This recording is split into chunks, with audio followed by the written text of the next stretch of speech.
Kita sudah di penghujung segmen pemirsa dari dialog kita pada malam hari ini. Saya langsung ke Pak Beni. Pak Beni, kalau tadi menurut Prof. Popi nih, fokus utama untuk BUMN Tekstil adalah untuk menciptakan lapangan kerja sebanyak mungkin. Apakah bisa mungkin diberikan insentif kepada pengusaha sehingga tidak perlu membentuk BUMN Tekstil, atau menurut Pak Beni seperti apa?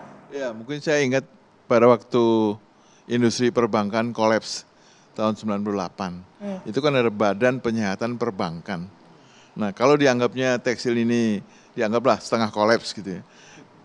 Kenapa nggak bikin badan penyelamatan industri tekstilnya sendiri? Kan ada yang sehat banget, ada yang sehat aja. Kebetulan saya sehat, Bu. Nggak sehat banget, tapi sehat.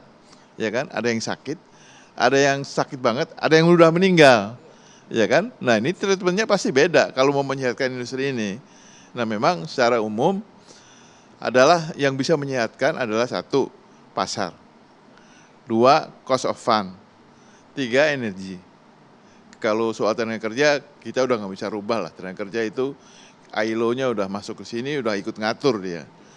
Tapi kalau energi, itu kan dia punya BUMN kita, Bu. Nah, dulu Pak Jokowi janji yang tidak ditepati oleh Pak Jokowi, jam 10 malam sampai jam 8 pagi, Pak Beni kita kasih diskon 30%. Karena jam 5 sore sampai jam 10 kita didenda 50%. Itu kan tanpa ngeluarin duit, Bu. Hanya mengatur BUMN itu penerimaannya berkurang. Tapi kan dapat di industrinya gitu loh. Jadi itu sampai hari ini Pak Jokowi udah nggak ada, nggak jalan itu. Nah, sebenarnya bermainnya di sisi keluarin duitnya nggak banyak, karena pemerintah kan pengatur, regulasinya diberesin.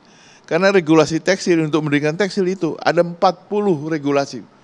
Dari mulai undang-undang, permen, peraturan gubernur, peraturan bupati, plus preman-preman. Banyak banget ini. Nah, ini yang mengakibatkan orang males di tekstil. Anak saya nggak mau kerja di tekstil, Bu. Saya cobain 2 tahun, dia bilang, ini penny business. Ngapain ayah terusin usaha ini gitu loh. Udah, saya kodratnya di situ. Udah nggak lagi. Jadi meskipun struggle tetap harus dijalankan begitu ya Pak Beni ya? Gimana mau ngelepas orang sekian puluh ribu orang? Nggak nyampe di sini. Tapi sebenarnya butuh apa sih Pak Beni sekarang? Kita butuhnya tadi. Mic-nya Pak Beni. Butuhnya yang punya negara kan, power kan punya negara, ya kan? Regulasi punya negara, ya kan? Lalu penentuan cost of fund juga negara ikut, antara moneter sama fiskal. Itu aja. Dibikin tajam nih. Ya. Difokuskan ke situ ya, supaya industri tekstil bisa kembali bangkit. Pak Danang setuju atau ada masukan lain? Khususnya nih kalau misalnya BUMN tekstil ini memang betul nanti akan diluncurkan oleh pemerintah, ini lagi dikaji. Pengkajian seperti apa yang menurut Anda harus dilakukan lebih matang sehingga nanti tidak terulang nih pilot kemarin? Ya, kalau pemerintah sudah sampai pada kesimpulan untuk membangun BUMN, ya apa boleh buat gitu lah. Tidak, pemerintah yang maha kuasa saat ini untuk bisa mengatur semua hal gitu. Tapi sebelum sampai ke sana, kami itu sangat ingin mengingatkan kepada teman-teman di pemerintah, teman-teman para menteri, para birokratnya, untuk mulailah berpikir sedikit holistik. Jangan sampai pada kesimpulan yang terlalu prematur untuk membangun BUMN itu. Pengalaman-pengalaman kegagalan BUMN yang masa lalu itu harus menjadi pembelajaran untuk kita. Haruskah BUMN dilahirkan lagi dengan investasi sebesar itu, terus kemudian akan menjadi beban negara juga pada akhirnya nanti, karena tidak akan mampu berkompetisi. Coba lihat PTPN misalnya. Di sektor sawit PTPN kan juga not really perform gitu. Nah, artinya kita akan mengulangi kesalahan yang sama. Jadi saran kami kepada pemerintah adalah masuklah ke secara holistik, benahi regulasi-regulasi yang menghambat atau mengkerdilkan industri tekstil garmen padat karya ini. Kemudian setelah dilakukan sebuah pemetaan yang cukup rinci dan detail di situ, barulah sampai kepada sebuah penyusunan roadmap.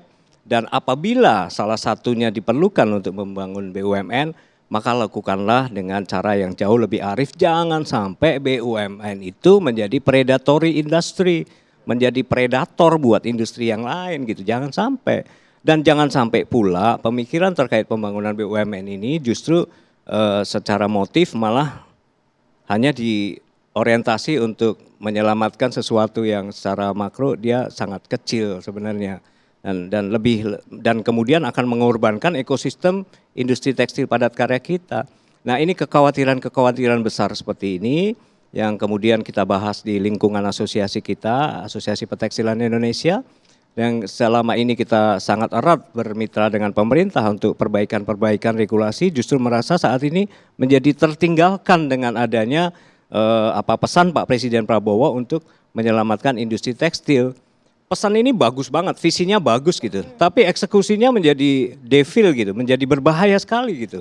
Kalau tidak dilakukan dengan cermat dan tidak melibatkan kita di industri dan asosiasi. Oke, saya ke Pak Revi. Pak Revi, apa catatan Anda? Ya, kami di akademisi berharap pemerintahan ini berhasil, tidak boleh gagal. Ya. Karena tidak boleh gagal, karena kalau gagal pertaruhannya besar sekali. Nah, yang kita anggap sebagai berhasil itu apa? Satu, mampu mengelola anggaran dengan baik di tengah ruang fiskal yang sempit. Jadi cari cara yang paling efisien, paling murah, itu berhasil pertama. Berhasil kedua, punya dampak ekonomi yang positif dan besar, baik untuk pekerja, masyarakat maupun untuk daya saing produksi tekstil itu sendiri. Gitu. Dan menurut kita, yang paling visibel dalam jangka pendek di tengah situasi seperti ini adalah perkuat negosiator perdagangan kita, ya, perkuat tata kelola impor kita. Satu lagi nih, ke depan mungkin akan muncul tren smart textile, kemudian tekstil ramah lingkungan. Ya, mungkin pemerintah itu bisa menyubsidi risetnya, hasil risetnya kasihkan ke swasta, itu bisa membuat bersaing misalnya seperti itu. Intervensi seperti itu yang kita anggap visibel dalam jangka pendek supaya pemerintah berhasil. Oke, kalau dari jangka panjangnya seperti apa Pak Rev? Ya.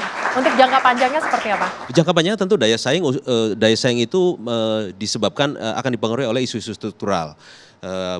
Komponen bahan baku, industri hulu mulai dari petrokimia sampai ke benang gitu ya, kemudian produktivitas tenaga kerja, tapi itu jangka panjang sekali. Ya, kalau kita bicara 5 tahun ke depan tadi beberapa mungkin action yang bisa dipilih ya. Oke, baik, Prof Popi silakan. Ya, industri tekstil ini industri yang menarik. Ya, berdasarkan data dari Kementerian Perindustrian sampai dengan triwulan 3 terjadi peningkatan PMA sebanyak 7,22%, Pak. Dan menariknya lagi tadi sudah disampaikan oleh Pak Beni memberikan ilustrasi bagaimana seorang wanita yang berkerudung, kerudungnya tidak hanya satu. 7 hari itu beda warna, bahkan satu warna merah aja bisa ada 5 gradasi warna. Betul tidak ini yang hadir pada hari di sini ya? Potensinya sangat besar dan memang betul terbukti bahwa investasi pemodal dalam negeri sampai dengan triwulan 3 ini secara kumulatif meningkat 3,46%. Inilah yang pemerintah melihat betapa besarnya potensi industri tekstil ini yang harus didukung.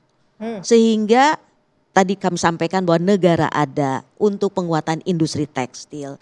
Melihat potensi peningkatan tadi investasi yang meningkat sampai dengan triwulan 3 itu tidak hanya dari luar negeri dan dalam negeri saja. Sehingga penguatan-penguatan apa yang perlu dilakukan? Tentu dalam proses kajian tersebut ada regulasi. Apakah yang harus dihapuskan? Itu yang menjadi agenda Presiden Prabowo. Bapak lihat nih yang disampaikan selalu kalau misalnya press conference. Aturan apa sih semuanya dibuat oleh manusia? Bisa dihapuskan dalam rangka untuk apa? Memberikan kesejahteraan untuk rakyat. Baik. Iya. Tujuannya tentu saja untuk memberikan kesejahteraan kepada rakyat. Kita akan tunggu nanti ya Prof Popi seperti apa kemudian kajian yang akan dilakukan pemerintah untuk BUMN tekstil ini. Harapannya tidak menjadi predator industri seperti kata Pak Dadang tadi. Terima kasih narasumber kita pada malam hari ini di Indonesia Business Forum. Terima kasih juga untuk adik-adik mahasiswa ada Universitas Bakri dan juga Universitas MNC. Terima kasih sudah hadir. Dan pemirsa, demikian Indonesia Business Forum. Saya Celia Alexandra. Terima kasih. Sampai jumpa.